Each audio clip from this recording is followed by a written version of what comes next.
Bwana Yesu asifiwe. Nimetaka nishare na nyinyi maandiko haya matakatifu machache siku ya leo. Nimesikia kwa moyo niongee kuhusu mtu ambaye alijenga juu ya jiwe na mtu ambaye alijenga juu ya mchanga. Tutasoma ndani ya Mathayo 7:24 hadi 27. Tusikie Mungu anatuambia nini. Tusome katika jina la Yesu Kristo wa Nazareti. Mathayo 7:24 hadi 27. Tuanzie kwa 24.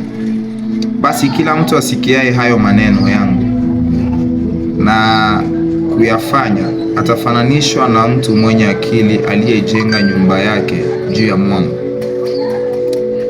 25 inasema, mvua ikanyesha, mafuriko yakaja, pepo zikavuma, zikaipiga nyumba ile, isianguke, kwa maana msingi wake umewekwa juu ya mwamba.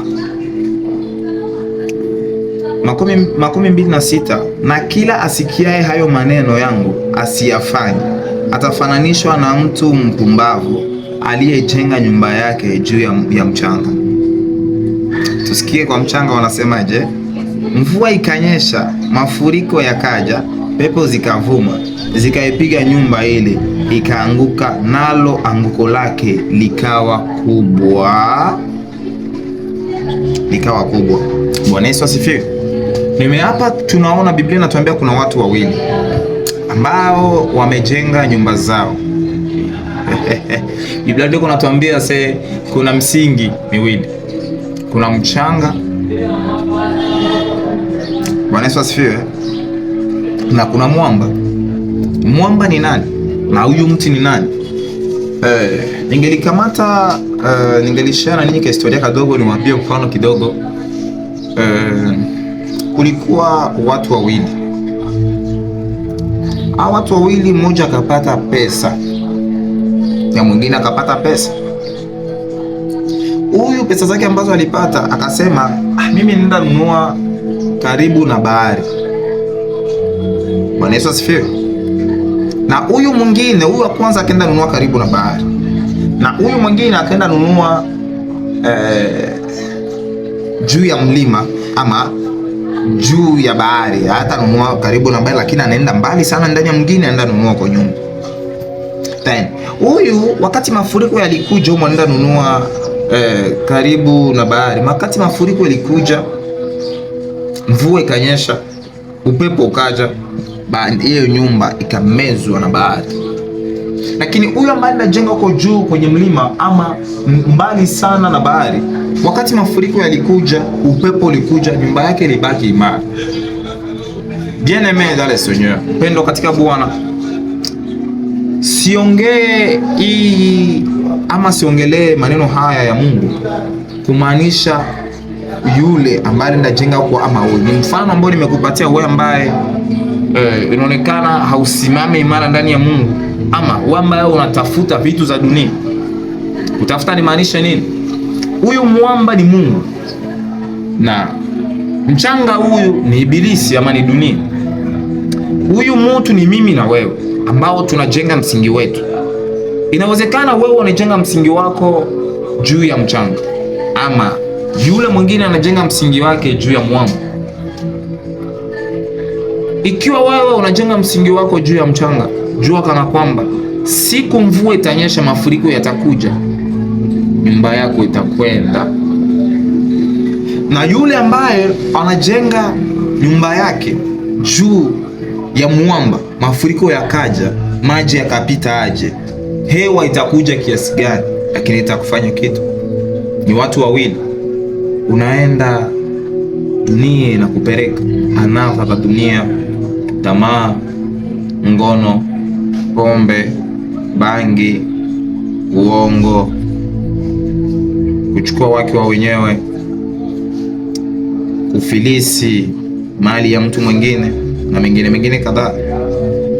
Kama unaweza tabia ambazo ni chafu, ambazo hazistahili mbele ya Mungu wetu, Jua ndugu yangu, kana kwamba unajenga juu ya nini? Juu ya mchanga.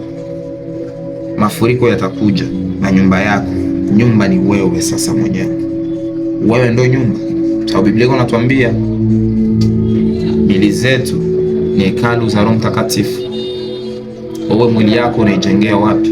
Unaijengea kwa anasa za dunia, bangi na mengine. Ndugu yangu, utafilisika. Unaharibu mwili ambao ni hekalu la Roho Mtakatifu kwenda kujenga juu ya usharati, kwenda kujenga juu ya uongo, kwenda kujenga juu ya anasa za dunia.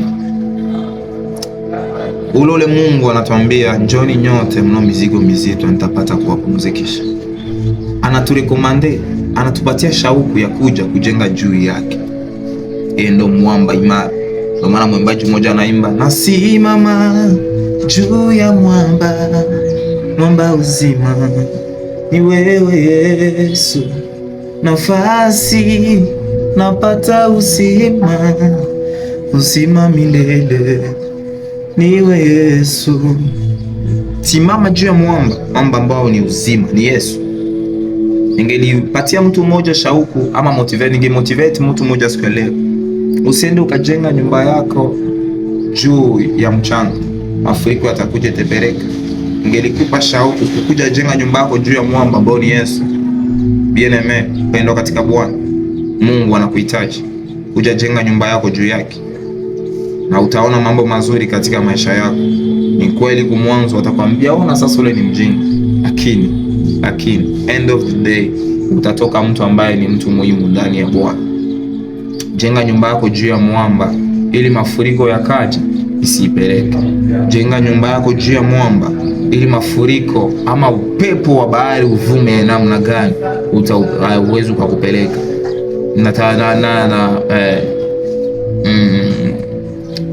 Mwamba hiyo ni tabia nzuri, ni kupenda watu, kuishi na watu vizuri, kuacha anasa za dunia, kuacha kile kyote ambacho unaona kia maana. Ndio vile kwa tuambia tujikatae ili tumfuate Bwana. Atatupatia 100 hapa na 100 huko. Jikatae. Kataa huyo, uvunje ule mtu wako wa ndani. Ule mtu ambaye anapenda bangi, ule mtu wako wa ndani. Ule mtu ambaye anapenda anasa za dunia, ule mtu wako wa ndani. Ule mtu wa ndani ambaye anapenda usharati, vunja. Ule mtu ambaye anapenda uzinifu, anapenda mambo ya leaks, anapenda kufilisi watu, anapenda kuchukua wake wa wenyewe, vunja. Ndio kukataa. Yaani ujikatae mwenyewe ili ujenge juu ya mwamba. Na kuhamasisha siku ya leo, dunia imeenda kubaya. Ndugu yangu mpendwa, pesa zisikupeleke muda. Tungali wakati ya neema, lakini kumbuka neema itaisha ndugu yangu. Utakuwa wapi? Utakuwa wapi neema ikiisha? Neema ikiisha utakuwa wapi? Tungali kwenye wakati wa neema. Kuja kwa Bwana na kupenda. Kuja juu ya mwamba, kuja jenga juu ya mwamba. Jenga imani yako juu ya mwamba. Usijenge imani yako juu ya vitu vya dunia, vitapita, lakini yule atabaki kuwa Mungu siku zote. Mwamba ni nani? Ni Mungu, Mungu Mwenyezi.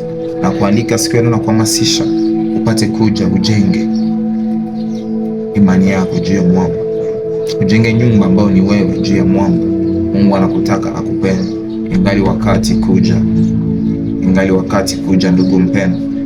Mimi ambaye nakuhubiri leo, ama mimi ambaye nakuhamasisha leo upate kuja kujenga juu ya mwamba ambaye ni Yesu Kristo. Nilikuwa na mimi ndani ya njia za uzinzi.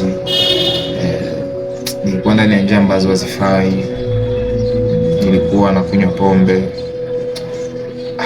Nilikuwa mtu ambaye haeleweki. Lakini mimi nilipata watu wengi sana ambao waliniambia nikuje kwa Bwana. Nikawa nakuzia. Lakini wakati nilipata shida, mwenye niliopanda na hiyo shida ilikuwa Mungu Mwenyezi. Ndio maana leo nasimama naambia watu muokoke, muokoke, muokoke, muokoke. Dunia haina mkitu. Mimi mwenyewe nimekuwa ndani ya dunia, haina mkitu. Lakini wakati nilidecide kuja kwa Bwana, nimeona mambo mengi mazuri. Ndio maana nakwambia wewe siku ya leo, ama nakuombea kwa Mungu akuonekanie, upate kutoka ndani ya njia ambazo unaona nafuu. Mungu anakupenda. Kwa Mungu kuko vyote, kwa Mungu kuko amani, kuko raha. Kwa Mungu kuko kila kitu ambacho unatarajia. Ai, nasimama juu ya mwamba, mwamba uzima ni wewe Yesu. Nafasi napata uzima, uzima milele ni wewe Yesu. Kuja kwa Bwana. Bwana nakupenda. Barikiwe siku ya leo, siku ya baraka katika maisha yako. Na declare hii mwezi ipate kuwa mwezi ya baraka, ipate kuwa na mafanikio, ipate kuwa mwezi ya wokovu katika maisha yako, ipate kuwa mwezi ambayo milango ambazo zilikuwa zimefungwa zitafunguka katika maisha yako, katika jina la Yesu Kristo wa Nazareti. Acha Mungu akubariki na message yake ipate kugusa nafsi yako na upate kubadilika. Utoke huko ambako unajenga juu ya mchanga, upate kuja jenga juu ya mwamba ambaye ni Yesu Kristo, ambaye ni neno la uzima. Aseme ukimwamini umeokolewa, katika jina la Yesu Kristo wa Nazareti na Mwokozi wetu aliye hai. Barikiwa. Amen.